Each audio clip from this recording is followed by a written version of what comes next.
when I'm prototyping in something like Cursor is that it feels really good and it feels real and you get to feel the actual experience because it is, right? This is actually code.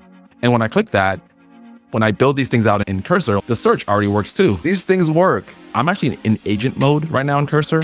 Everything's in progress, but you'll see these errors. I try not to panic when things break in the middle of the process. We're basically almost like building out Webflow, like a version of it for us to prototype and everyone to use and leverage. I just definitely, it highlights what you're strong in as well. So if you're giving enough context. And then how do you use AI to communicate with stakeholders?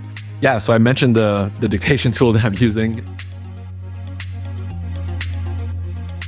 Hey folks, welcome to Sneak Peek. This is Jay, and today with me I have JB from Webflow, who's going to show us how he uses Cursor for high fidelity prototyping.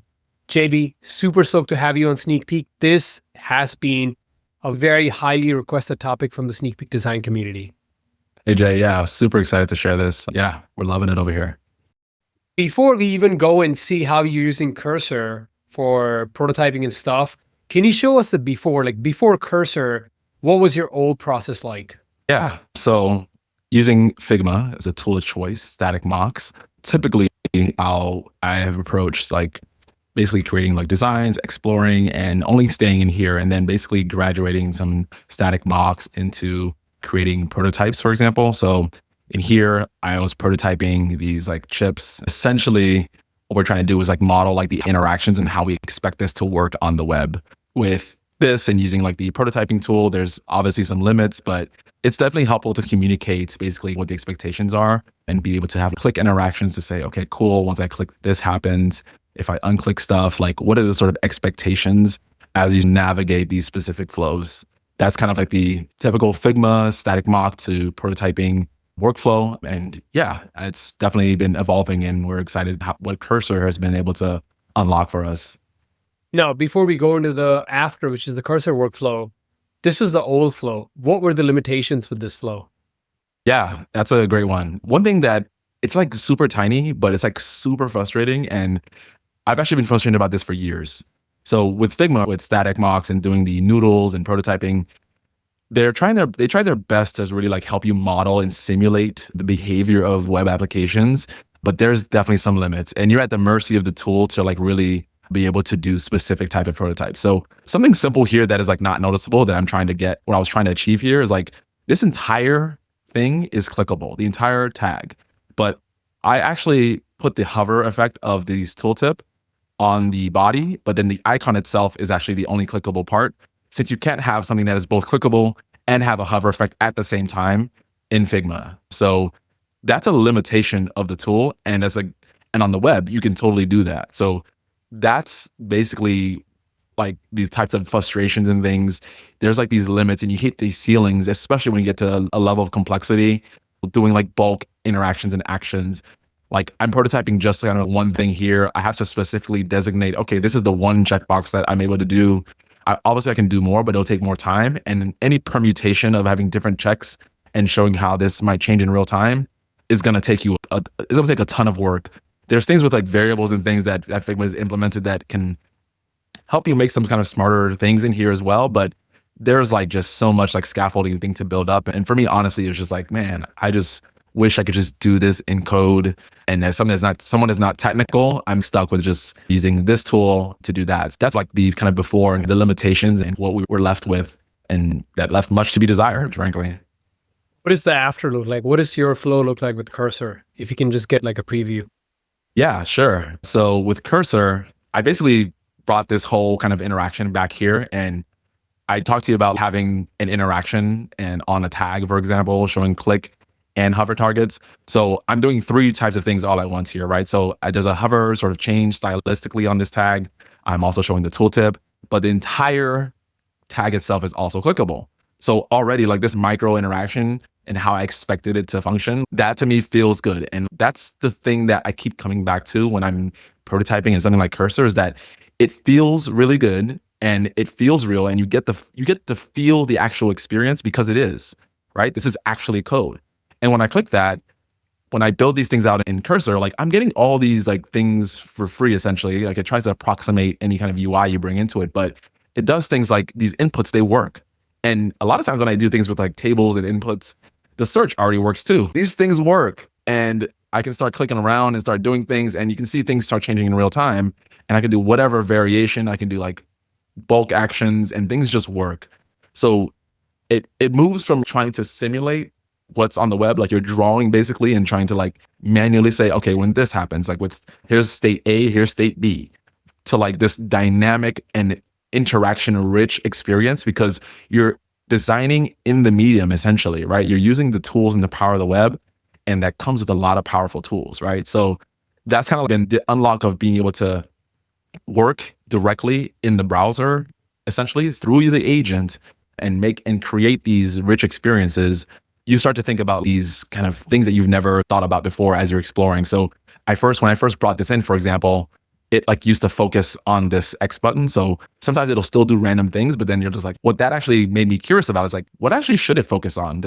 I didn't expect to focus on anything when I opened the modal, but one thing that you'll see here is when I click on this now, it actually focuses on the search, right? So that's something that some detail that I wouldn't have thought about using a static screen, right? Because like now that all these interactions are rich, now there's focus states. This is something that came to mind. I was like, maybe I should just focus on the search input, because you can just think about, if I just want to give someone access to something, I can come here, and the first thing I may want to do is just start typing. I'm just like, let's say the list is super long, like search will be very helpful. Like it's already focus state, I could just start typing.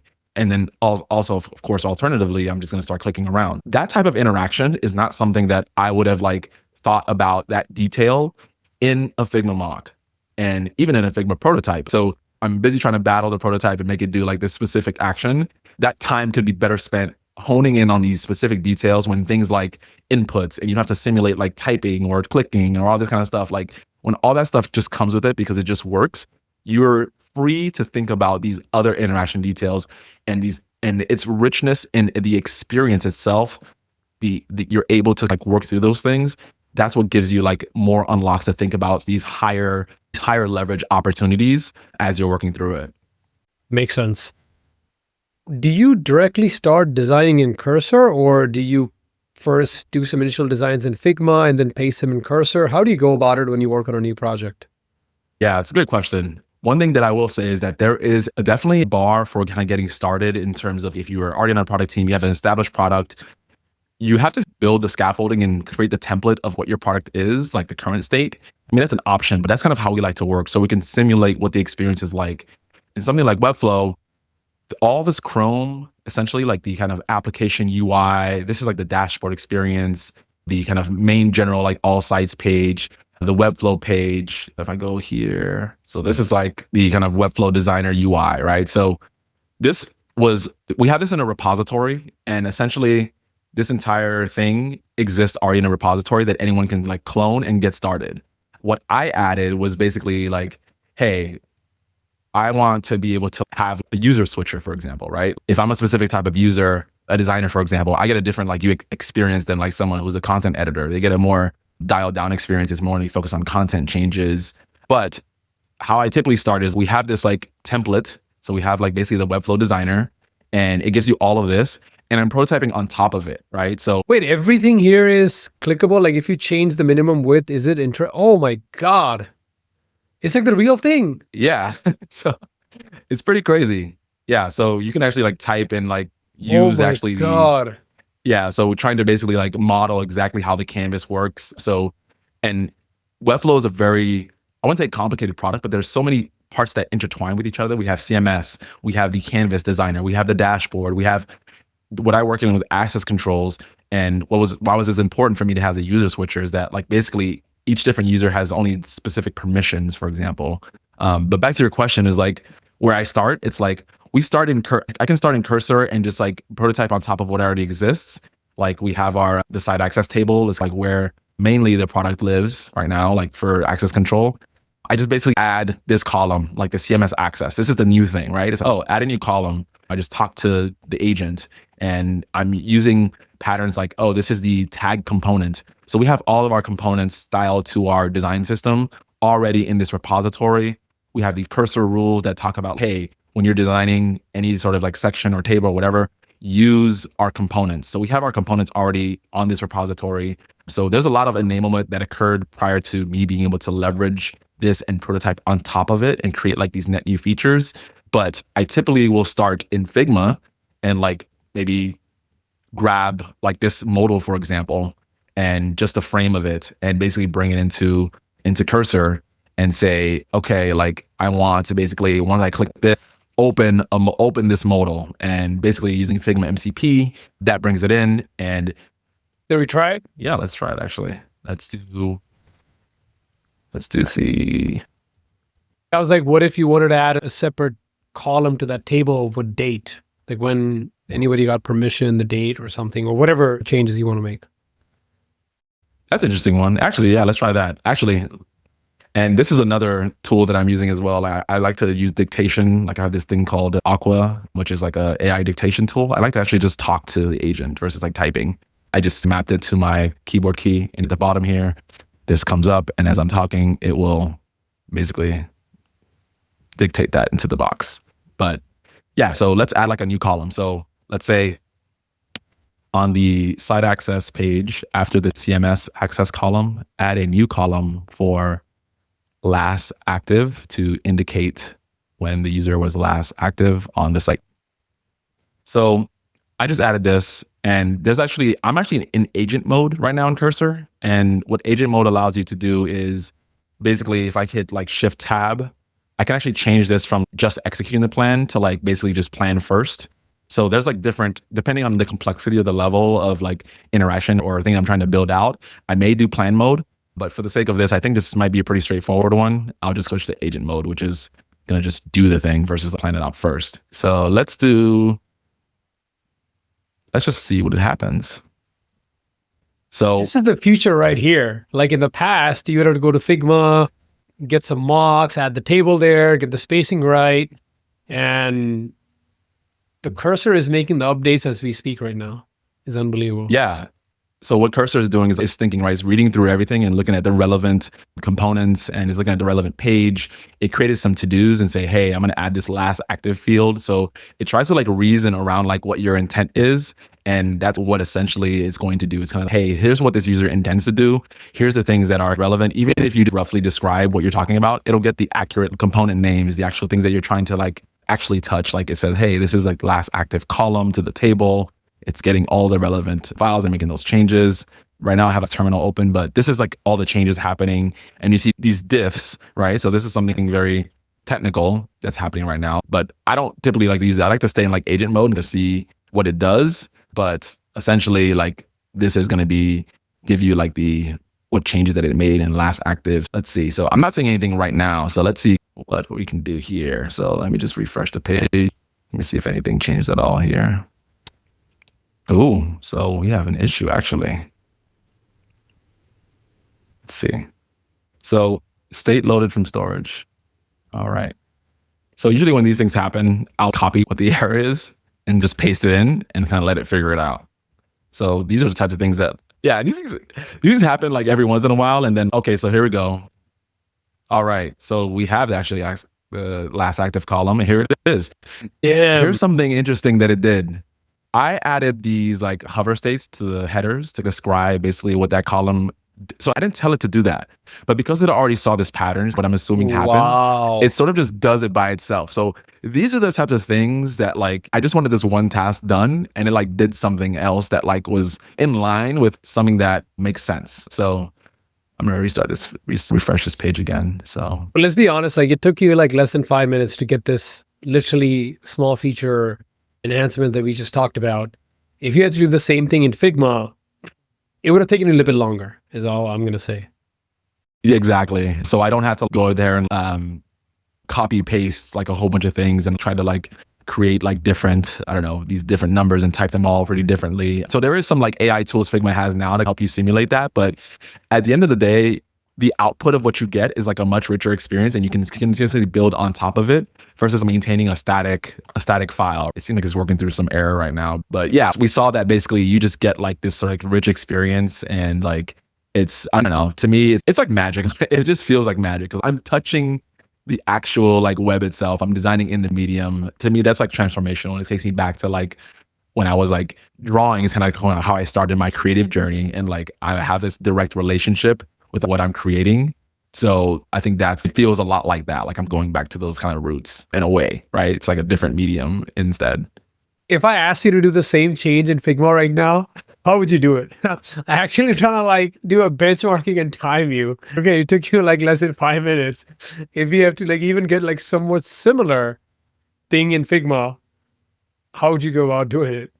Yeah, I'll probably just copy and paste this column or replace all these with like text and start. The actual UI itself, I don't think will take too long, but it's like, I think the interactions, because like at the end of the day, users are experiencing a product like through the interactions. It's not just like looking at it, they have to use it.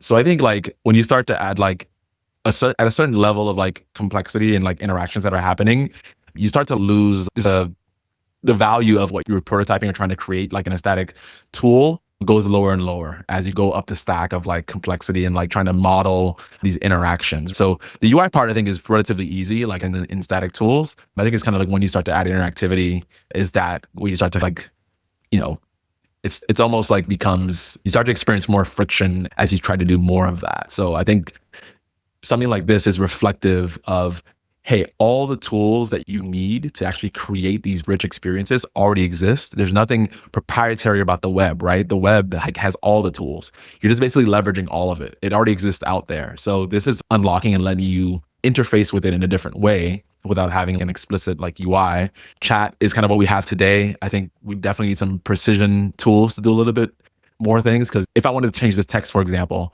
like now I have to chat to do that. It's going to think about it. It's, oh, it'd be great if I could just like talk to it and just double click directly on it in some way and just modify content, which is kind of like what benefit you get from a Figma or static tool. But it's like, that's the trade-offs, right? And I think a lot of AI tools, vibe coding tools today have like that constraint where there's not much precision. You can't like directly manipulate things like how you can do in Figma.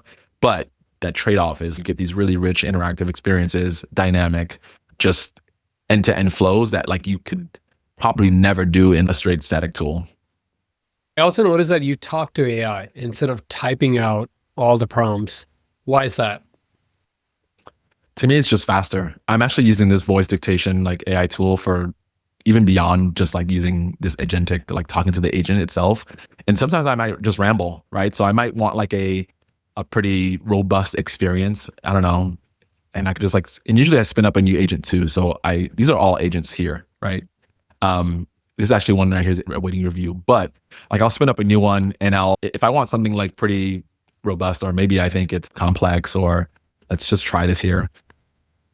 On the right side of the site access title on the page, add a button to invite any user. When the user clicks the button, open a modal that lets you add an existing user from the workspace to the site access table. By default, their access should be all.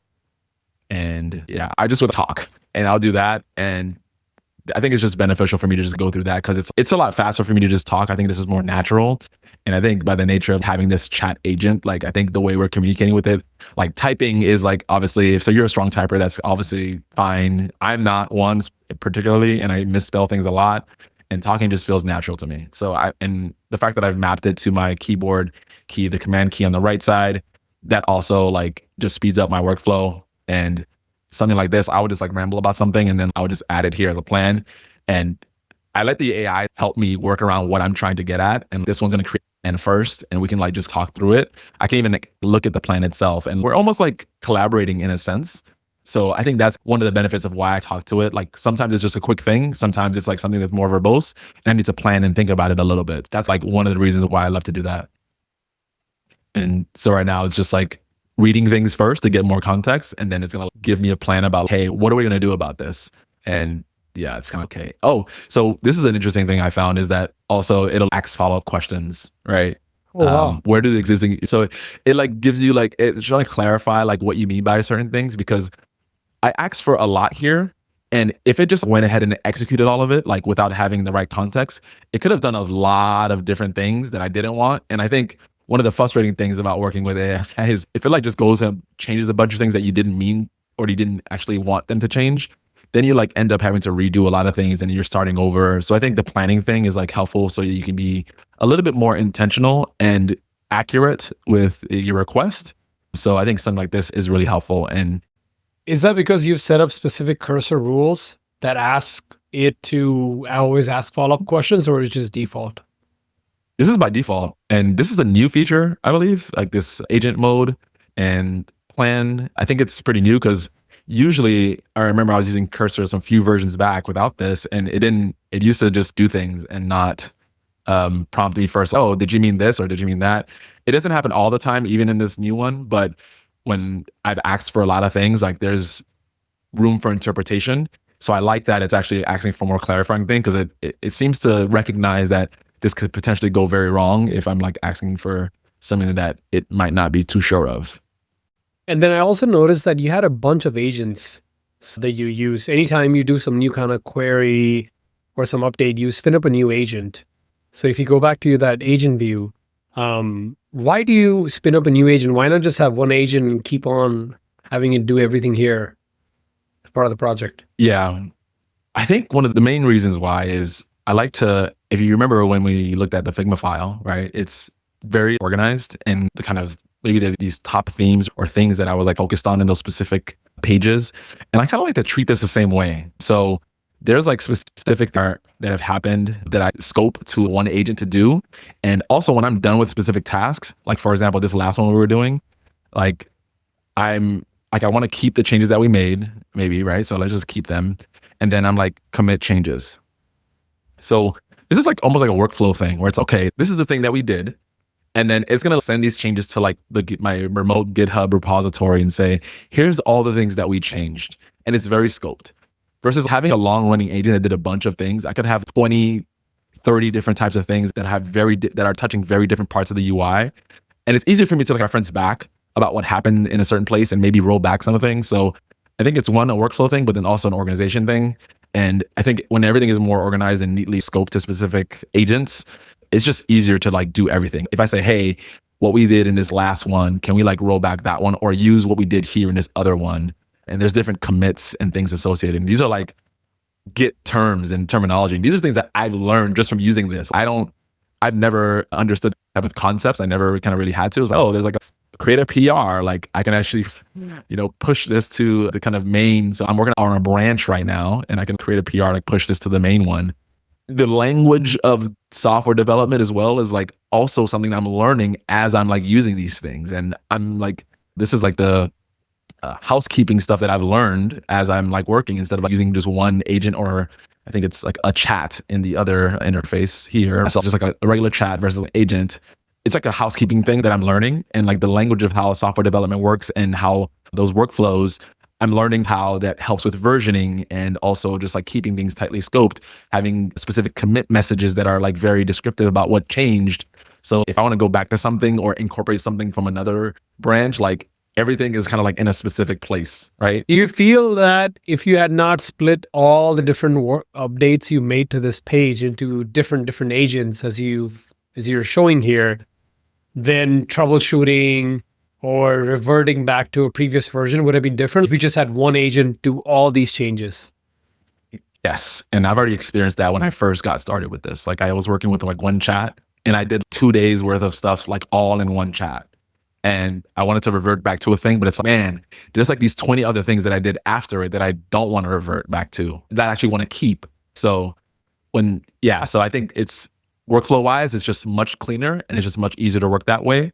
And it also helps you to go back and look at specific implementations or things that were done or reference like maybe some other things like in other chats that maybe are relevant. And also the agent it's helpful for the agent as well. If you can tell it specifically, hey, this specific commit, we did this. Let's do something similar over here. That's like the main benefit, I think, is just workflow, the sort of housekeeping portion of it, scoping these things to specific tasks as well, I think has been the most helpful, especially when I have a commit in there. I was like, okay, I did a commit of this thing. All right, cool. Start a new agent. I can keep spinning up as many agents as I need to. And sometimes I can do several in parallel, right? I can do like several agents. Like in this one, we're doing one thing, this other one, we're doing this other thing, and keep them separate, right? It's just a lot of flexibility in doing that. Speaking of learning engineering lingo and software development terms, you don't come from an engineering background or have an engineering master's or something. So Was it difficult for you to set up this whole cursor environment and everything? Yeah, so there was a lot of enablement done to get to this place. Like you have to set up your local environment. There's like a pretty extensive documentation that was made specifically for designers to start doing this.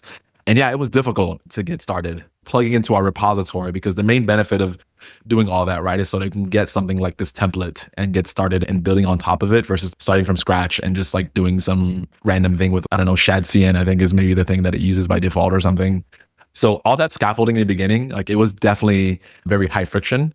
But the one thing that kept me like pretty motivated to get things done and make sure that I can set up my environment and get started is that I was very curious and I saw like the sort of opportunity and the power of being able to do something like this. And when I say power, I'm just meaning like it's a new tool that gives me not exactly what I want, but like it's moving me a lot closer to the medium that I want to design for. So I told you about the frustrations that I had in Figma and being able to design something and also not have to recreate things, recreate like pretty simple interactions and things that already exist on the web. Like having to like simulate all these things to me is like super frustrating, and getting to do that and getting to work on the web directly and getting all that stuff essentially for free with all these components that have been set up.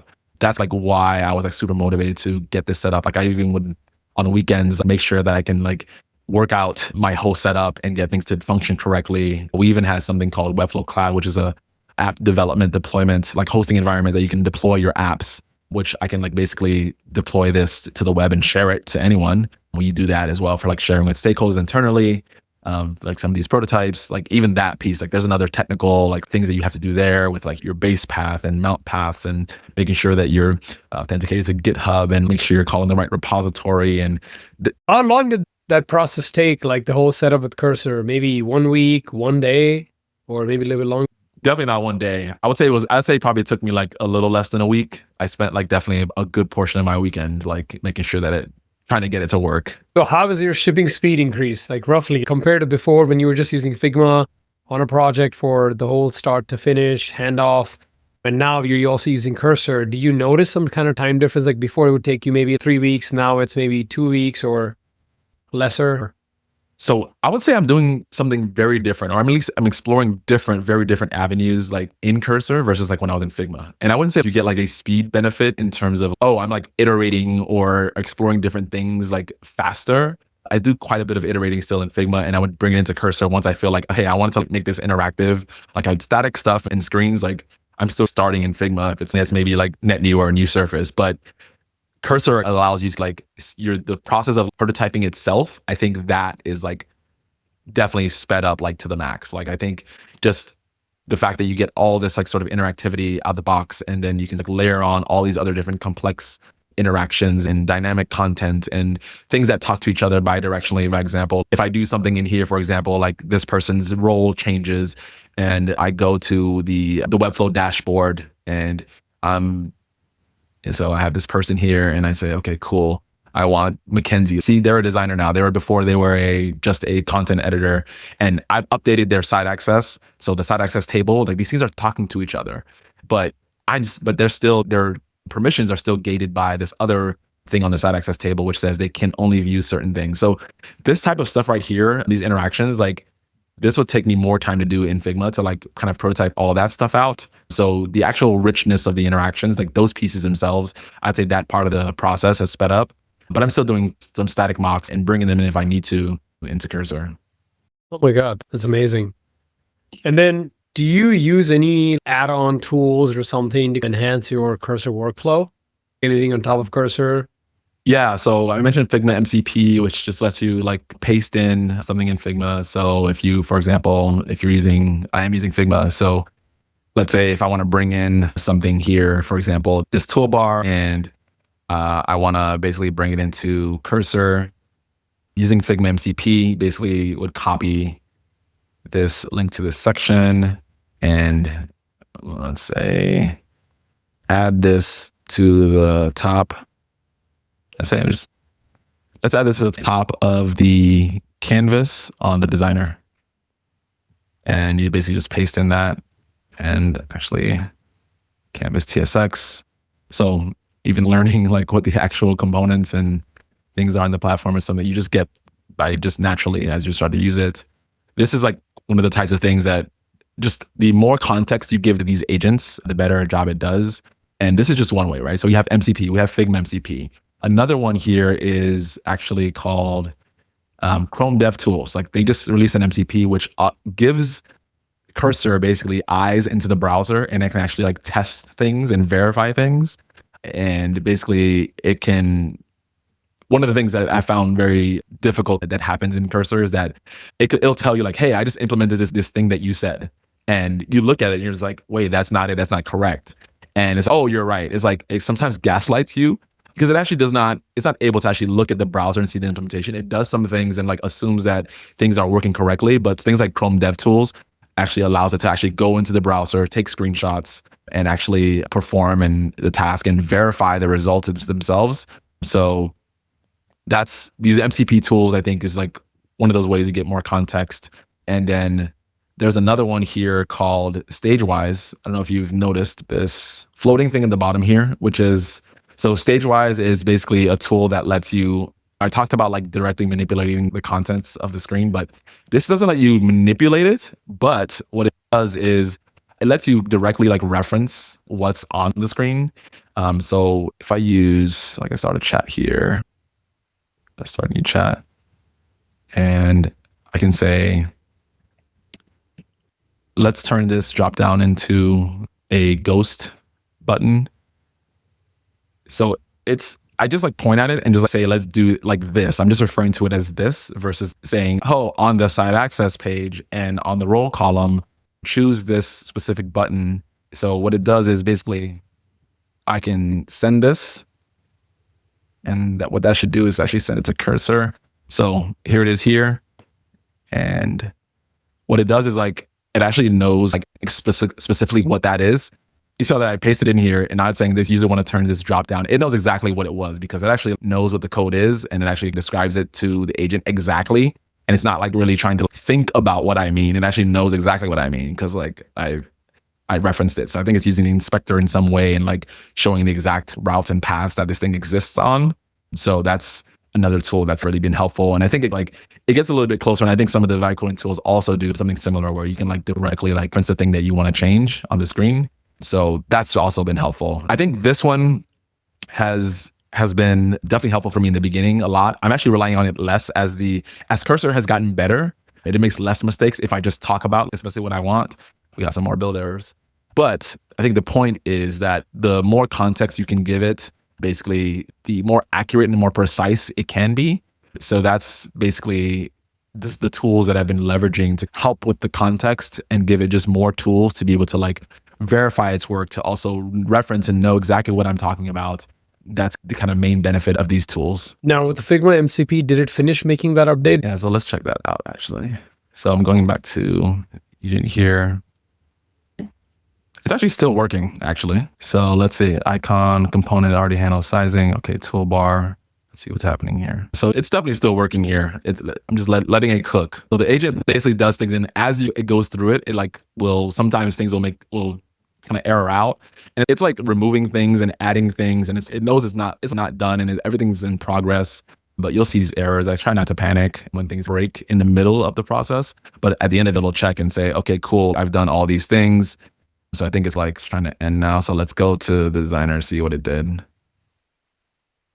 All right. It definitely added it. So this is the canvas bar right there. Cool.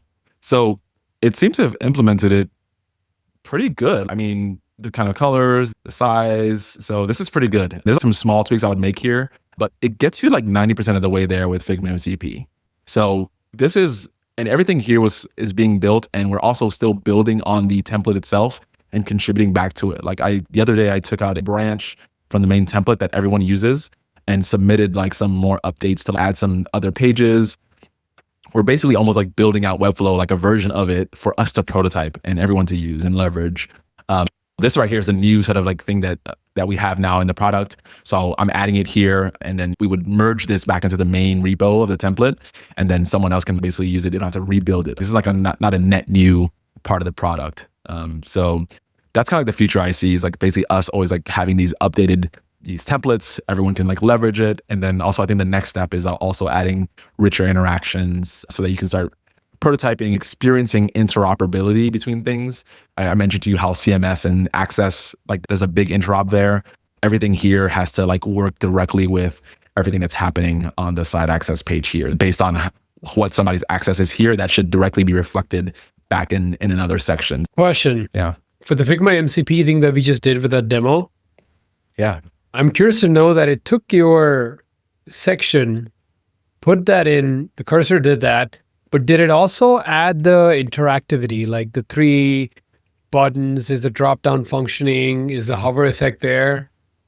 No, so it's just basically pretty static. Okay. It actually just styled everything how I wanted, so I didn't add any context about that. But sometimes it would actually do it. Let's say here you should use basically the components. So if I added some more context around like components as well, like it'll do a better job, right? So if I say use icon buttons, like icon buttons, for example, already come with, let's say here, and what we just implemented, let's use icon buttons for all the different desktop and devices, and also icon buttons for the undo and redo buttons.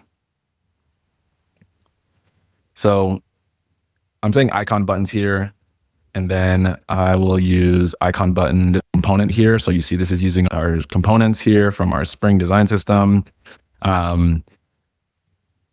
So when it like leverages existing components you have in the system, like you get like the interaction of those for free. We're not actually having to prototype those pieces.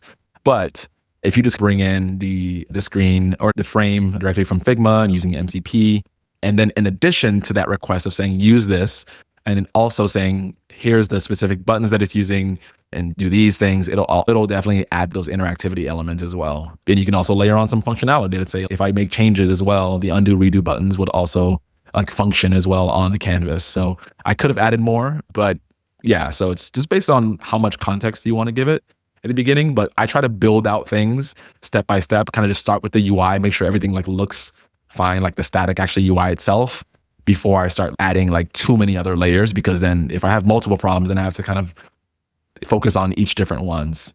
Makes sense. So it made the updates. All right, let's see what's happening here. It's like I made some updates. So we definitely have some theming issues happening here. Okay, there's some interactivity there. There's some issues with the spacing and everything, but it's using the components. See, these also, okay. It recognized that this one was disabled, so it's not actually showing the hover state there, but these other ones do have the hover states. Yeah, there's definitely some cleanup as well. You never like get something like one-shotted, but depending on what the goal is of the prototype you're making, like you may not need, this level of like detail and polish. You may just try to prototype something, a specific interaction and communicate an idea really quickly, or preparing like a spec like level prototype, right? So, and in that case, I'd be like dialing in on all the details and making sure, hey, we want this type of spacing. We want all these other things happening as well here. Yeah, it depends on your goal. Got it. And then how do you use AI to communicate with stakeholders? Yeah, so I mentioned the dictation tool that I'm using. Anywhere a text box is and I have to communicate anything in a text box, like I'm using the dictation tool. And it takes all the ums and ahs and whatever rambling that I do, and then actually takes it and fixes all those things. But depending on the types of responses, if there's something that maybe a big question that comes up in discussion and I need a very thoughtful answer to answer like several like bullet points or something, I would take that into ChatGPT. Like I would do my rambling, like using my dictation tool, and refine my response to make sure that it's clear based on the request or the ask or something that I'm trying to respond to. So let's see, I can do ChatGPT here. This is actually what I did to prepare for this call here. So sneak peek. Wow. Yeah. So something that you'll see here is that I organize everything in folders or project folders. So there's specific projects and they keep the context of whatever the project is that I'm in there. But let's say if I'm responding to something, me and the PM were just talking about CMS collection access. And one of the things that we wanted to build was the invitation flow. And do we load all sites, or do we basically only load the private sites and only allow CMS restrictions on those sites? I don't know. One of the things that I'm worried about of not loading all the sites is that we don't have enough visibility help me craft this into a more persuasive message that I can share to my PM so that we can make a more informed decision. So typically in something like this, I would probably add more context around like what the actual or thing that I'm responding to was. And then based on the output that I'm getting that ChatGPT gives me. So I always want like a Slack ready one. So make it Slack ready and let's condense this a little bit. It's a little bit too long at the moment. And I don't like to be too verbose and just give folks like a wall of text. I like to hit on those specific points that I want to basically hit on and just be clear about it. And I definitely don't want to be more assertive. ChatGPT will always try to like say, hey, do you want to keep it like be more assertive or something? I'm good. And there's other things you can do, like use like your ChatGPT. There's like some rules that you can go to in your settings. I typically just like to see what it does. I like to I just like to like see what the output is by default. I don't usually try to make too many tweaks, but I usually go like through this route and just refine my response. And I might just iterate and just talk to it and kind of say, hey, let's add something about this, or let's remove that, or let's like focus more on this and steer it. So I have like just a quick sort of back and forth with it and just send that along. Do you remove the M dash just so people don't think it's like ChatGPT generated? Let's remove the M dash. Humans don't talk like that anymore, apparently. Yeah. I've definitely done this a couple of times. I started to care less about it now. I'm just like, who cares? Everyone's using ChatGPT. One thing I'd like to point out is that I don't think the AIs are a replacement for thinking, right? I think they're tools, right? To help us to refine our thinking. We're still orchestrating sort of everything that's happening. I think the human in the loop piece is going to always be important, and that's going to come through in any sort of thing, any output or any artifact that you put out there. I think it's going to show that if it was like led by the AI, or is it just like AI was just a tool. So yeah. I definitely like to not let it just do everything. I definitely wanted to sound like me. I definitely wanted to like have things that I want to focus on and not just let it steer the entire thing. But I think that's like having some level of control and to be a part of that process and use this as something to augment your existing skills. I think AI does definitely, it highlights what you're strong in as well. So if you're giving enough context, just like we're doing with vibe coding and doing AI prototyping, it's going to accentuate like the skills that you already have. And I think things like taste and things like that's what you bring into these things, and how you orchestrate everything in the outputs. You're using those as like new throughputs to continue to like refine and massage and make things to the kind of final form. Makes sense. There's so much AI slop out there. The things you can generate with Cursor and all these different AI tools. What do you use for design inspiration to stand out? Yeah, that's a great question. I typically like to just go to a tool that provides like just some references and patterns and see what's happening like best in class like applications. So I use like tools like Mobbin, which has been super great for me, especially in the beginnings of the process. I think it's a great place to start to see like what the industry standards are, what are the common patterns that you're seeing bubbling up. And a lot of things don't need like reinvention, right? So like I'm working with like access control and making sure that users have the specific permissions. Like we don't need to be super novel about it, right? I think it's like a good reference point to understand. Also, you specifically search for access control on Mobbin, like just to see the examples? Not particularly access control itself, but I would like to look at a settings page, for example. Let's go to, origin, for example. Let's look to see what we can find here. This is actually just the site. Oh, so there's two different things you can look for, right? You can look for apps or sites. So since we're looking at apps, like that's what we would mainly want to search for. So let's look at Airbnb, for example.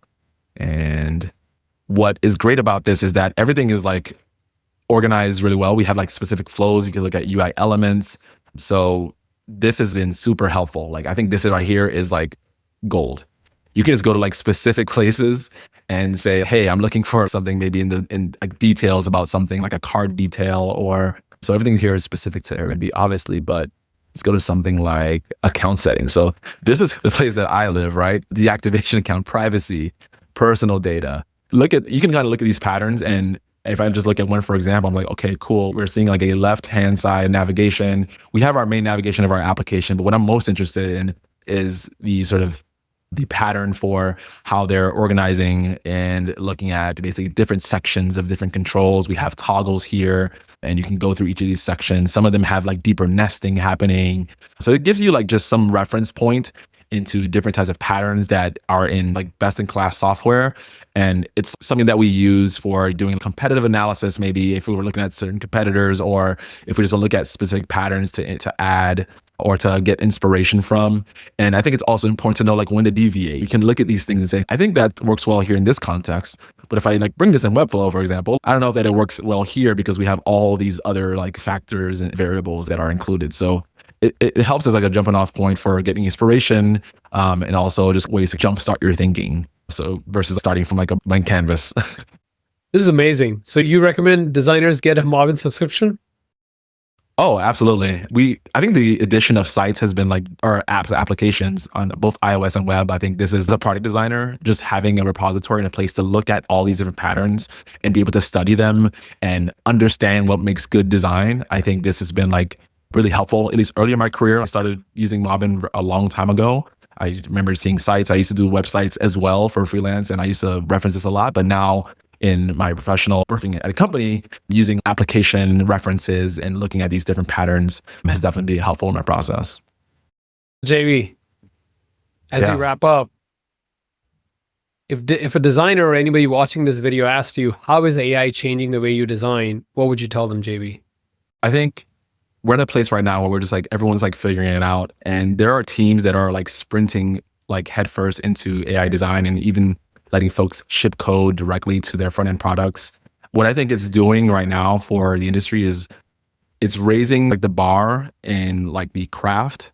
And also, I think it's also bringing up designers who are also very curious. I think curiosity is going to be the biggest thing you can leverage, because to those who are curious and that want to try new things and that are like eager to explore and push the limits of what these things can do, I think are going to see some outsized results. I think this landscape is changing so fast, and AI prototyping just lets you get closer to the actual experience design, right? Tools can feel very disconnected. If you're working in Figma and static mocks, it is very disconnected from the end product. Like you can, many times in my career, I've designed something and had a nice spec and everything super detailed. You hand off to a developer and what's incorporated in the product, you see it, you're like, oh, I wish we could just change this piece. When you see it like real in the product itself and you start to experience it in the product, that's when the real design, I think, happens. I think that's where the actual experience design is what you get to experience, because that's where it's real. So the closer we can get to the real experience, I think is going to, it just shifts your mindset and helps you think about it in a more nuanced way. You get these like things that you've never thought of, how the browser interacts, and thinking about things like theming, things about interactions. Like I'm debugging interesting things and thinking about like mouse pointer events and these different interactions that I never would have probably thought of when I'm in static mock land. So I think designers are just in a very leveraged position right now in this industry, and curiosity is going to be your best friend to really capture this moment. Got it. Thank you so much, JB, for coming on Sneak Peek and sharing with us your best practices for using Cursor for high fidelity prototyping. Thanks so much, Jay. It was a pleasure to talk with you. And this was awesome. Thank you. Hey, this is Jay. It means the world to me that you watched this video. If you want to unlock the AI design and growth design interviews with designers at some of the top companies in the world, then head on over to sneakpeek.design and subscribe to the newsletter.